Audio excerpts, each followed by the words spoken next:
Welcome to Bala cars. இப்போ நீங்கள் பார்க்க போகிற கார் பார்த்தீங்கன்னா மாருதிக்குள்ள ஈக்கோங்கிற காரை பற்றி தான் பார்க்க போகிறோம். வாங்க வீடியோக்குள்ளே போகலாம். அந்த கார் பார்த்தீங்கன்னா மாருதிக்குள்ள ஈக்கோ மாடல் பார்த்தீங்கன்னா 2014 மாடல்.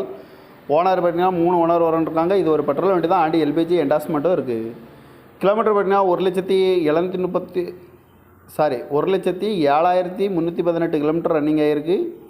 இதுக்கு இன்சூரன்ஸ் மாட்டிங்கன்னா இருக்குது அப்படின்னு இருக்காங்க. அந்த காரோட ப்ரைஸ் என்ன சொல்கிறாங்கன்னா 3,50,000 சொல்கிறாங்க. ரேட் குறைக்க முடியும்னு சொல்லியிருக்காங்க. குறைச்சி பேசி இந்த காரை பைப் பண்ணி சொல்லியிருக்காங்க. ஏசி வந்துடும். இந்த கார் பார்க்கணும் இடங்கள்னு பார்த்தீங்கன்னா பவனிங்கிற இடத்துல தான் இந்த கார் பார்க்க முடியும். TN 74 AF 5181 அப்படிங்கிற நம்பரில் தான் இந்த கார் இருக்குது அப்படின்ட்டு இருக்காங்க. ஓனர் பார்த்தீங்கன்னா 3 ஓனர் வரன்ட்ருக்காங்க. இது ஒரு பெட்ரோல் வண்டி தான். ஆண்டி எல்பிஜி என்டாஸ்மெண்ட்டும் இருக்குது. இன்சூரன்ஸும் இருக்குது அப்படின்ட்டு இருக்காங்க. ஏசி வண்டி தான். 2014 மாடல். இந்த காரோட ப்ரைஸ் என்ன சொல்கிறாங்கன்னா 3,50,000 சொல்கிறாங்க. ரேட் குறைக்க முடியும் சொல்லியிருக்காங்க. குறைச்சி பேசி இந்த காரை பைப்பிங்களான்னு சொல்லியிருக்காங்க. இந்த மாதிரி கார் வீடியோக்கெலாம் பல கார் சேனலில் சப்ஸ்கிரைப் பண்ணிச்சுக்கோங்க. தேங்க்யூ ஃபார் வாட்சிங்.